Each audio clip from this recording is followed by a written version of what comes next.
Pessoal, hoje falaremos sobre órgãos sociais. Esse é um tema que eu gosto muito, é um tema que inclusive motivou minha tese de doutorado na USP, que culminou na publicação desse livro. E é um tema que passei um tempo estudando. Aparentemente todo mundo conhece a teoria orgânica e como é que funciona, mais ou menos, mas acabei identificando que tinha pouca coisa escrita sobre isso. E na primeira parte desse meu livro, então, eu aprofundei bastante o funcionamento dos órgãos sociais. Aqui, para vocês terem uma primeira impressão, compartilhar um material que eu fiz para o Societary Academy, que é um outro curso bem interessante, recomendo a todos que vejam. E lá eu fiz uma aula sobre órgãos sociais também. E eu apresentei aqui essa estrutura básica, né, de SA e de limitada.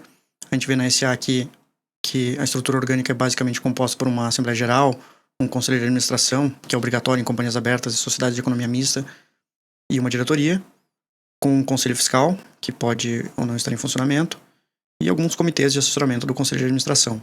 Já no limitado, a gente tem uma Assembleia de Sócios ou uma reunião de sócios, né, dependendo do número de sócios que tiverem. Pode haver o Conselho de Administração, pode haver Conselho Fiscal e administradores, mas a rigor são esses dois órgãos os principais, né, a Assembleia Geral ou reunião de sócios, ou os administradores em si. Sempre aqui em cima, né, a gente vai ter uma divisão entre controladores e não controladores, né, os acionistas que controlam efetivamente a companhia e aqueles que não controlam, né, que não exercem tanta influência. Abaixo dessa estrutura orgânica, a gente vai ter então os trabalhadores efetivos mesmo, daí uma relação de trabalho e não mais uma relação orgânico-societária. Nas SAs, essa estrutura é um pouco mais rígida, né, de cunho institucional, havendo setorização, divisão aqui de diretorias e tal. E na estrutura delimitada, marcada um pouco mais por uma flexibilidade, né? Tem esse princípio da auto-organização, em que não é tão rígida a estrutura.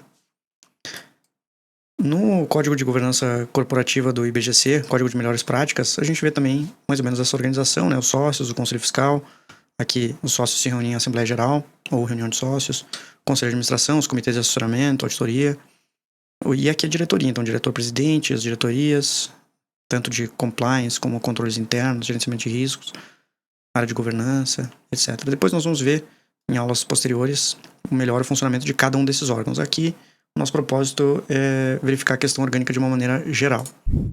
Então, assim, o que é um órgão?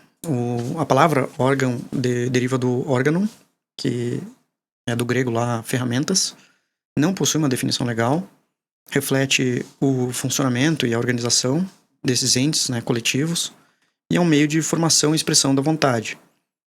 Portanto, sempre que a gente fala aqui em ente coletivo, a gente está falando, de certo modo, das sociedades, das pessoas jurídicas de uma maneira geral.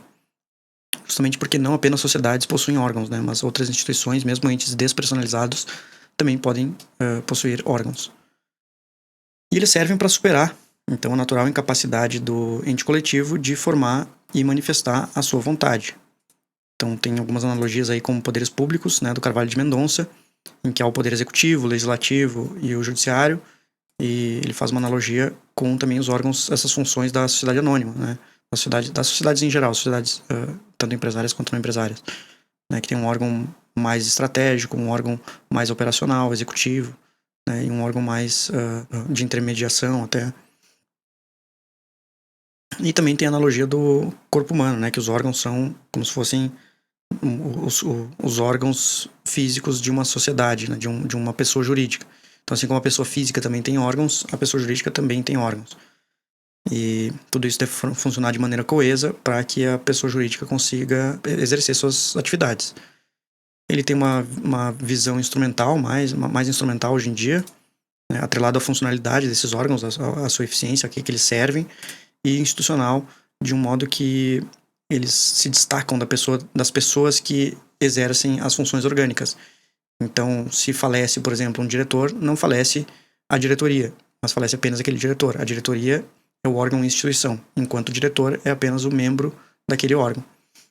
Em conclusão, a gente pode dizer que os órgãos são conjuntos de atribuições funcionais, em que uma ou mais pessoas, em virtude de lei, do ato constitutivo ou até mesmo de atos complementares, atua na formação e na manifestação da vontade do ente coletivo. Pode ser tanto essa formação ou manifestação, em sentido mais amplo, engloba aí a administração, a fiscalização da vontade, né, tudo sempre no interesse do ente coletivo e tendo por consequência a imputação, então, dos atos dos membros orgânicos ao ente coletivo. Então, o conceito foi mais ou menos esse que eu cheguei no meu trabalho, analisando aí profundamente a doutrina alemã. E agora passando aos aspectos gerais, né? A ideia de órgão vem da teoria realista do Otto Friedrich von Gierke, do século XIX, e é um contraponto à teoria da ficção do grande mestre Savigny. Então esses dois tinham esse embate, né? O Savigny dizia que as pessoas jurídicas eram mera ficção, enquanto o Otto von Gierke dizia que eles eram fruto de uma realidade do fenômeno associativo dos grupos, né? A teoria dos grupos era muito forte na Alemanha naquela época, e passou a ter uma aceitação internacional aí com o Código Civil da Suíça em 1907, previu expressamente a questão dos órgãos, o Código Civil italiano em 1942 também, a Aktiengesellschaft, né, as leis de sociedades anônimas alemã também previu isso, e o Brasil, desde o Decreto-Lei 2627 de 1940, também já previa os órgãos. A lei das SA e o Código Civil, sem sombra de dúvidas, prevêem isso de uma maneira muito mais clara. Então a gente vê essa aceitação aí, tanto internacional quanto nacional, da teoria orgânica, fruto da teoria realista de Otto von Gierke. Houve uma modernização aí no século XX, o outro jurista alemão muito importante, o Hans Julius Wolff, fez essa distinção entre o ente coletivo, o órgão e o membro orgânico. O órgão era confundido com o membro orgânico, e hoje isso não é mais desse modo, como comentamos anteriormente. Na visão atual, portanto, da teoria orgânica, os órgãos assumem um caráter mais material, instrumental, e não tanto filosófico, como eram aquelas teorias da pessoa jurídica. Ele é visto basicamente como um mecanismo legal e uma técnica jurídica para permitir que os entes coletivos formem e manifestem a sua vontade social. Então, a função orgânica reside em superar a natural incapacidade do ente coletivo em formar a sua vontade, agir, supervisionar os seus próprios órgãos para o atingimento desse fim social, que é o grande núcleo, né, a estrela polar dos entes coletivos. Visa a trazer maior eficiência, né, diante da complexidade e da miríade de relações que podem existir nesses entes, principalmente em sociedades empresárias. Permitir também a centralização da administração, métodos deliberativos, né, como a Assembleia Geral ou as reuniões de conselho de administração, e fazer com que o princípio da maioria seja perfectibilizado, né, concretizado, ou outros quórums que sejam eventualmente interessantes. Faz uma alocação de poderes o mais eficiente possível, porque consegue distribuir e, ao mesmo tempo, colocar responsabilidades em torno dessas atribuições que foram dispersas entre os órgãos da companhia, e promove também uma tríade organizacional em torno desse fim social. Né? Essa tríade, basicamente, é o órgão de formação da vontade, o órgão de administração e o órgão de supervisão dessa vontade. Então a gente vê aqui o órgão de supervisão, o conselho de administração, o órgão de administração pura e simples, a diretoria, e o órgão de formação da vontade, a Assembleia Geral. Como foi comentado, né, uma vez que um membro orgânico atua no cumprimento de suas atribuições, ele gera a imputação da responsabilidade dos seus atos à sociedade de uma maneira direta. Enfim, o patrimônio social, ele é visto como uma propriedade especial, né, na visão de Herbert Wiedemann, e um veículo econômico aí para a própria sociedade, é um veículo econômico para obter vantagens e desvantagens no mercado como um todo, né, na economia como um todo. Então, como esses entes coletivos geram essas vantagens, também tem que gerar as desvantagens. E por isso há uma questão toda de deveres fiduciários em torno desses órgãos, com a transferência de riscos e danos para a companhia, né, ou para o ente coletivo. É uma imputação de responsabilidade pelo exercício dessas atribuições que foram distribuídas aos órgãos que assumem deveres fiduciários em torno disso. Então, há esse caráter institucional, né, em que há uma distinção entre o ente coletivo, o órgão, a instituição e os membros orgânicos. Subjetividade orgânica, né, poderia comentar em quem tem capacidade para ter órgãos sociais. A gente vê que, a princípio, a personalidade jurídica fornece uma pista de que, se é uma pessoa jurídica, há capacidade para ter órgãos sociais. Eles têm lá uma série de pessoas jurídicas indicadas no artigo 44 do Código Civil, e todas essas pessoas jurídicas terão órgãos sociais, né? Então, pessoas jurídicas de direito privado, associações, sociedades, fundações, organizações religiosas, partidos políticos. Agora tem esse novo novo tipo de empreendimento, né? Mas todos eles têm órgãos sociais. Porém, ficaria a pergunta se somente estes entes teriam órgãos sociais ou se outros também poderiam ter. Eu analiso isso com maior detalhe no meu trabalho lá de doutorado, mas efetivamente a conclusão a que se chega é que entes despersonalizados, como massa-falida, herança, espólio, condomínio, também podem ter órgãos sociais, porque não basta apenas a questão da capacidade jurídica, como tem uma PJ, né, uma personalidade, uma pessoa jurídica em si, que é essa capacidade de ser titular de direitos e deveres na ordem civil. O fato de ter capacidade de ação ou capacidade processual, chamada capacidade para estar em juízo, também é igualmente relevante para a consideração da possibilidade de ter ou não órgãos sociais. Então, por um lado, a capacidade jurídica é o que diz o artigo 1º do Código Civil. Toda pessoa, aqui não diz pessoa física ou jurídica, é capaz de direitos e deveres na ordem civil. E o Código de Processo Civil diz que toda pessoa também, que se encontra no exercício de seus direitos, tem capacidade para estar em juízo. E lá no artigo 75, veremos quem é o representante desses entes, né? Então, a União, o Estado, o município, a autarquia, massa falida, a herança, o espólio. Esses entes aqui despersonalizados, né? Tem também órgãos que atuam em prol da comunhão de interesses que permeia esses entes coletivos.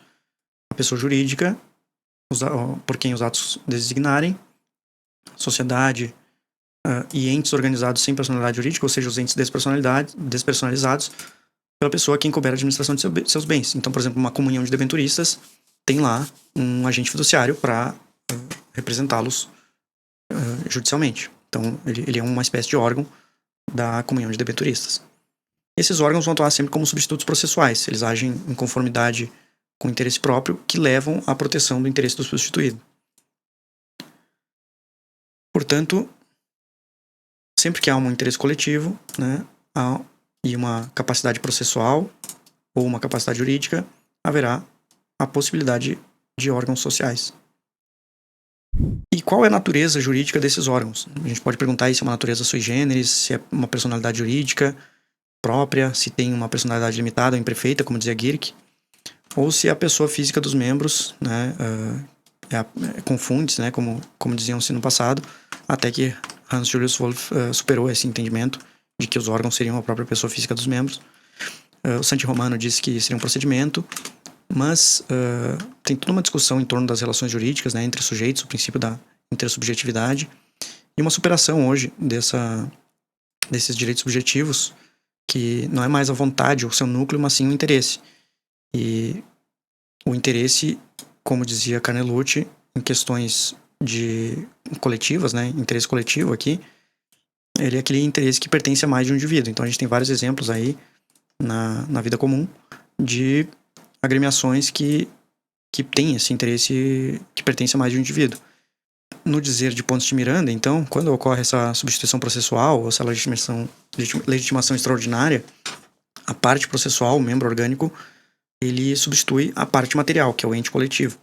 Ele apresenta, portanto, esse ente coletivo. Não é uma simples representação, é uma apresentação, porque é uma imputação direta do ato do órgão para o ente coletivo. Em suma, né, a natureza dos órgãos sociais é a de centros de interesse, essa visão mais moderna. Então, é o conjunto de prerrogativas e deveres correspondentes a uma posição jurídica, que é um centro aí de imputação de normas ou situações jurídicas que são atreladas às pessoas que estão exercendo aquelas atribuições. Então, os órgãos, eles assumem essa competência perceptual transitória, em que, primeiro, o ente coletivo tem a possibilidade de atuar, tendo essa possibilidade, há uma formação da vontade pelos membros orgânicos, que se transita para os órgãos e dos órgãos para o ente coletivo, e assim também vice-versa, né? Então, tudo isso gera essa concatenação de competências que formam os órgãos. Quanto à imputação, os órgãos são mecanismos de imputação. Já dizia um grande jurista alemão, Bork. Então, os membros têm o dever de participar, os órgãos têm o dever de decidir e o ente tem o poder de agir. Sempre que o ente tem o poder de agir, os membros devem formar ali uma posição, essa posição vai ser a posição do órgão e, por conseguinte, vai ser a posição do ente. A imputação interna, a gente pode chamar aqui em dois planos, a imputação interna, né, internamente aquela organização, e externa, externamente a organização. Internamente é um complexo abstrato de competências, né, lá diversas prerrogativas que são concedidas a um determinado órgão, como por exemplo aqui no 142, a gente vê as competências da lei das SA, as competências do Conselho de Administração, né, que esse é o complexo abstrato de competências do Conselho de Administração, e ao desencadeamento dessas atribuições para a formação e manifestação da vontade.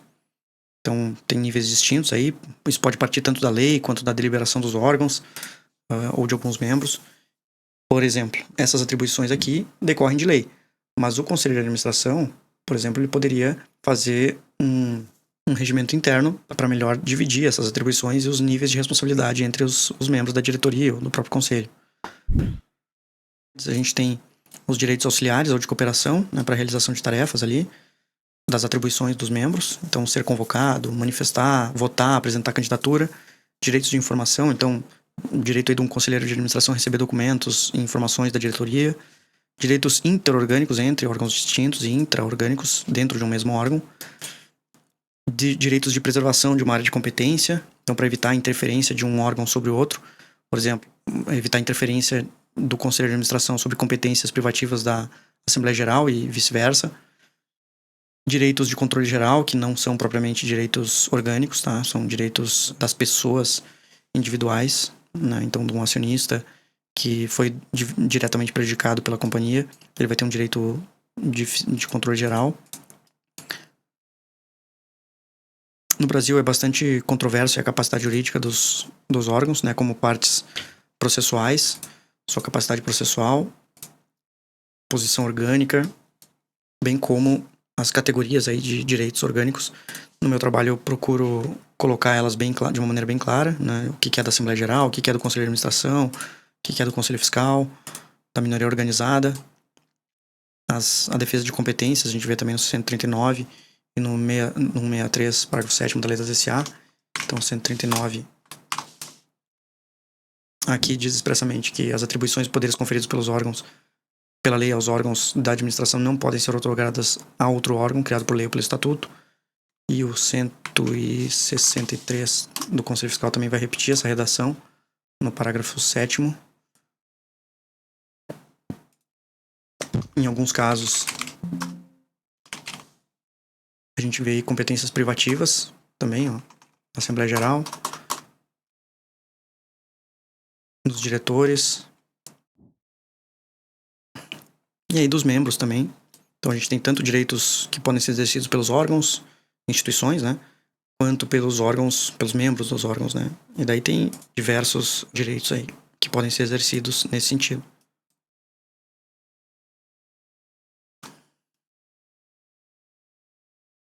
Já a imputação externa traduz-se basicamente na vinculação do ente aos atos dos seus membros, né? Então, as ações orgânicas são ações do ente coletivo.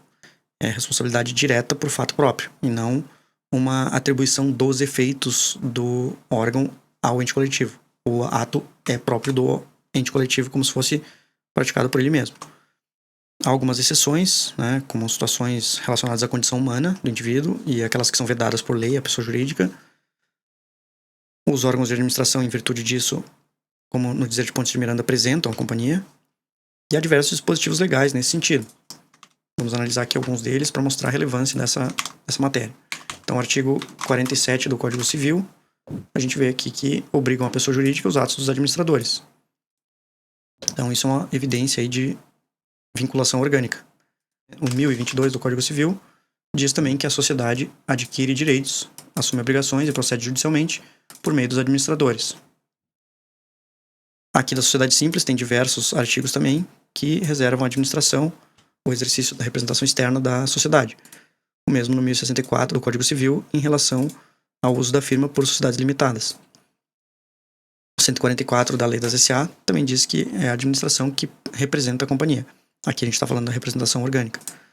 E o 158 diz que a companhia responde por ato dos administradores, aqueles atos regulares de gestão, e mesmo, em alguns casos, os atos não regulares. Nós vamos ver agora.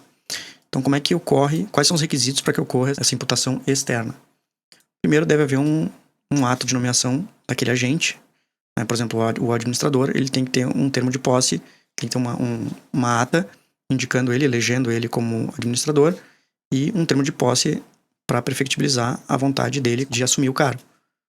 uma ação ou omissão, que nem seja o pagamento de uma indenização, aqueles requisitos básicos da responsabilidade civil, pode ser tanto contratual quanto extracontratual, dentro do exercício das atribuições sociais, então que tenha sempre relação com as atividades sociais. Limitações estatutárias têm efeitos internos, então a teoria do ato ultra vires já foi superada aí, né? E deve haver uma conexão material entre o ato danoso e a esfera de atribuições do membro em questão. Quando for fora das suas atribuições, ainda assim pode haver vinculação, pode haver a imputação externa, em havendo a ratificação pelo ente coletivo, ou se o ente coletivo se beneficiou de algum modo, e para fins de tutela de terceiros de boa-fé, sempre que se demonstrar que a companhia de algum modo conhecia e tolerou aquela atuação do membro orgânico, né? Claro que se o terceiro de boa-fé, se o terceiro em questão não estava de boa-fé, ou seja, se ele conhecia o vício de representatividade, aí não há imputação, né? Como no caso do falso procurator, assim, que a culpa é mais do terceiro do que da companhia. Agora, se o ente coletivo ali permitiu que o terceiro atuasse de uma maneira irregular, o risco é atribuído à companhia, porque foi a companhia que colocou aquela pessoa, né, aquele membro, dentro da sua organização. Então não seria justo atribuir aos terceiros que contrataram com a companhia essa situação. São responsabilidades concorrentes, tá? Essas responsabilidades.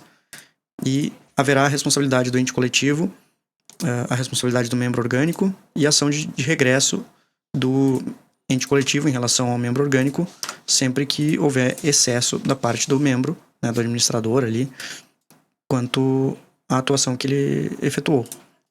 A natureza da responsabilidade da administração pode ser objetiva, na visão do Modesto Carvalhosa, subjetiva com inversão de ônus, na visão de Tomazetti e Campinho, subjetiva sem inversão, na visão do Damec, ou, como eu também me alio aqui à visão do professor Damec, é subjetiva sem inversão e possibilitando a dinamização, uma vez cumpridos os requisitos ali do 373, parágrafo 1º do CPC.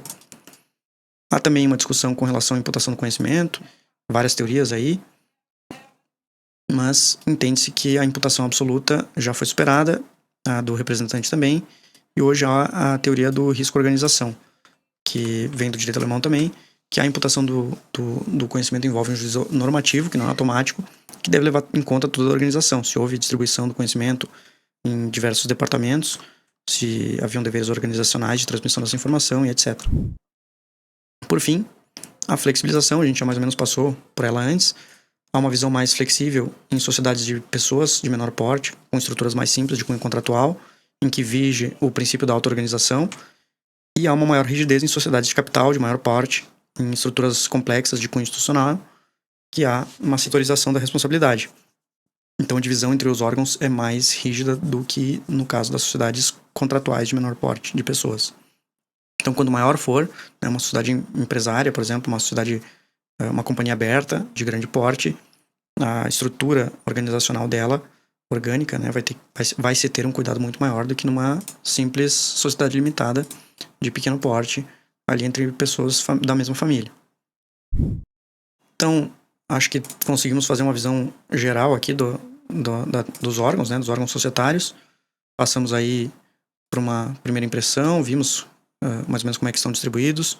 O conceito também foi verificado, né, o conjunto de atribuições funcionais em torno de um ente coletivo, né, desse interesse coletivo, o fato de um órgão sempre buscar superar a natural incapacidade de um ente coletivo de formar por si, né, sua vontade social, formar e manifestar essa vontade, e a imputação, então, desses atos, né, tanto no plano interno quanto no plano externo, dos atos dos órgãos ao ente coletivo e a responsabilização por conta disso.